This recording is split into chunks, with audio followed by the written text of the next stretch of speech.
കാൽപന്ത് മാമാങ്കത്തിലാണ് ലോകം. കരുത്തരെയെല്ലാം വീഴ്ത്തി അങ്കത്തട്ടിൽ രാജാക്കന്മാരാകാൻ ഏറ്റുമുട്ടുന്നത് അർജന്റീനയും സ്പെയിനുമാണ്. ഇത്തവണ ലോകകപ്പ് ആര് നേടുമെന്ന് അറിയാനാണ് മലയാളികളും കാത്തിരിക്കുന്നത്. പാലക്കാട്ടെ കാൽപന്ത് പ്രേമികൾക്കൊപ്പം സച്ചിൻ വള്ളിക്കാട് തയ്യാറാക്കിയ റിപ്പോർട്ടിലേക്ക്.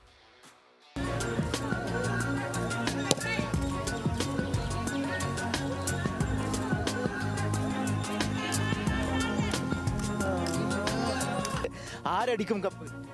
അർജന്റീന തന്നെയാണ് അടിക്കാൻ പോകുന്നത്. അർജന്റീന കാളപ്പോലെയാണ് കളിക്കുന്നത്, അല്ലാണ്ട് ഫുട്ബോളല്ല അവർ കളിക്കുന്നത്.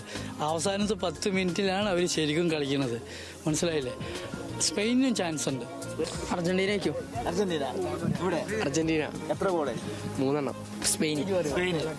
സ്പെയിൻ ആരടിക്കും? സ്പെയിൻ ജയിക്കും. യമാലടിക്കും. മെസ്സി അടിക്കില്ലേ? എത്ര ഗോള്? 3-2. 3-2. ആരാണ് കപ്പടിക്കുക? സ്പെയിന്. സ്പെയിന്. എത്ര ഗോള്? പെനാൽറ്റിക്ക്. 2-1 അർജന്റീന ജയിക്കും. സ്പെയിൻ 2-1 ജയിക്കും. എന്തായാലും അന്തിമ ഫലം വരാൻ ഇനി മണിക്കൂറുകൾ മാത്രമാണ് ബാക്കിയുള്ളത്. കാത്തിരുന്ന് കാണാം. പാലക്കാട് നിന്നും രമേശ് റാമിനൊപ്പം സച്ചിൻ വള്ളിക്കാട്, ന്യൂസ് മലയാളം.